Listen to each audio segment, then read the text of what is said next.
JD Cap 26 here, just tips in our repairs and hobbies.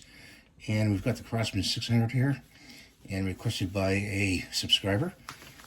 He wanted to look at the grips. These are the grips that I got on eBay. The coloration varies in every grip, I believe, when they make these. You have to be careful with this edge right here. This edge, if you drop it or put it down on a hard surface, you will break this edge. So you have to be very careful in using the grips. This is the other side of the grip, and that's what it looks like there.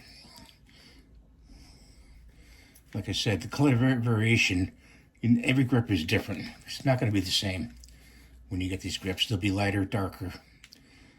They do fit with the center hole screws right here. And I don't know what more to say about these. They fit the hand very well. And you can get them on eBay. So if you have any questions, please leave them in the comments below, and I will try to answer them. Thank you, and have a nice day.